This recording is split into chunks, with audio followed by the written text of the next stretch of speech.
যে হত্যাকারীর সাথে যারা জড়িত তারা বেশিরভাগই ছাত্রলীগের।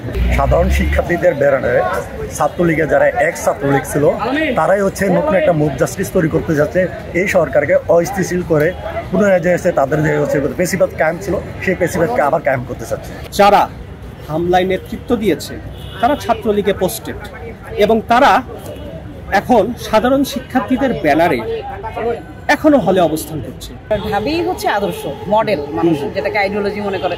তো এখানে যদি এরকম ঘটনা হয় তাহলে অন্য জায়গায় মব ক্রিয়েট হওয়ার একটা সুযোগ হয়। মানুষ যে হত্যাকারীর সাথে যারা জড়িত তারা বেশিরভাগই ছাত্রলীগের, সাবেক ছাত্রলীগ নেতা, তারা সাধারণ শিক্ষার্থীর পরিচয় দিয়ে এই হত্যাকাণ্ড ঘটিয়েছে।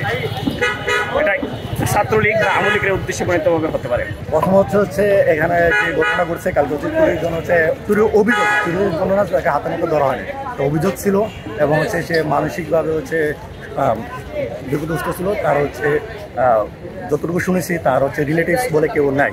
তাকে হচ্ছে প্রথম হচ্ছে 3 ধাপে, যতটুকু আমি শুনেছি 3 ধাপে হচ্ছে মারা হয়েছে। প্রথম ধাপে হচ্ছে তাকে মারার পর হালকা টর্চার করা হয়েছে, তারপরে তাকে খাওয়া দাওয়া হয়েছে, তারপরে দ্বিতীয় ধাপে হচ্ছে তাকে স্ট্যাম্প দিয়ে মারা হয়েছে এবং তৃতীয় ধাপে হচ্ছে তাকে আবার মারা হয়েছে। তৃতীয় ধাপে মারার পর সে যখন অসুস্থ হয়ে যায় তখন তাকে হচ্ছে শাহবাগ থানা নিয়ে যায়। শাহবাগ থেকে হচ্ছে তাকে হচ্ছে নতুন মেডিকেলে পাঠানোর পর হচ্ছে সে মৃত্যুবরণ করে।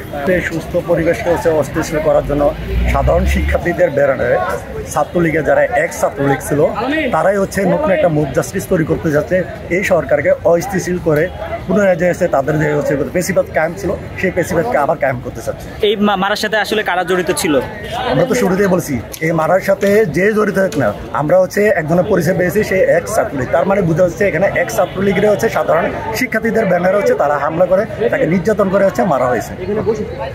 আপনারা এখন মানে কি চাচ্ছেন? আমরা অবশ্যই এটা সুস্থ বিচার চাই, সে যেই হোক, তার কোনো এখানে দলীয় পরিচয় নাই, তার অবশ্যই তাকে হত্যাকারী হিসেবে বিবেচনা করা হবে। তাদের যে নেত্রী সে তো দেশ ছেড়ে পালিয়ে আছে, তার থেকে হচ্ছে কোনো নির্দেশনা থাকতে পারে। যেহেতু তারা হচ্ছে এখন সরাসরি কোনো পলিটিক্স করতে পারতেছে না, তার মানে তারা সাধারণ শিক্ষার্থীদের ব্যানার হচ্ছে দেশকে একটা অস্থিতিশীল করে এই সরকারকে যারা হচ্ছে মানে হচ্ছে বিপদগ্রস্ত করতে পারে সেই জন্য বা বাধাগ্রস্ত করতে পারে সেই জন্য হচ্ছে তারা এই কাজ করে থাকতে পারে।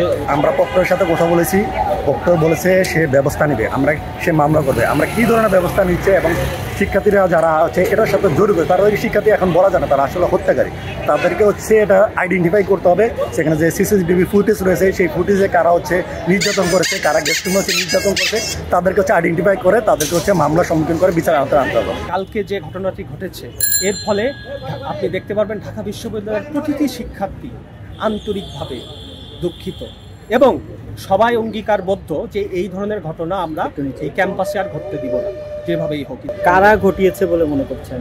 এটা তো স্পষ্ট, আমরা ঢাকা বিশ্ববিদ্যালয় শিক্ষার্থী সংসদ গ্রুপ সহ আরও বিভিন্ন জায়গায় দেখেছি যারা হামলায় নেতৃত্ব দিয়েছে তারা ছাত্রলীগে পোস্টেড এবং তারা এখন সাধারণ শিক্ষার্থীদের ব্যানারে এখনো হলে অবস্থান করছে। তো আমরা প্রশাসনকে আহ্বান জানাবো যে তারা যেন দ্রুত এই বিষয়টা তদন্ত করে অবিলম্বে ব্যবস্থা নেয় এবং ঢাকা বিশ্ববিদ্যালয়ে যেন কোনো সন্ত্রাসীর স্থান না হয় সেইটা তারা এর জন্য যা প্রয়োজন সেই ব্যবস্থা গ্রহণ করে। ভিডিও তো পুরো বাংলাদেশ দেখেছে, তারা যেভাবে একজন মানুষকে পিটিয়ে উল্লাস করছে, তাকে খাইয়ে দাইয়ে আবার পেটাচ্ছে, এটা তো অনিচ্ছাকৃতভাবে বলা যায় না, অবশ্যই এটা ইচ্ছাকৃতভাবে এবং এর পিছনে গভীর ষড়যন্ত্র আছে।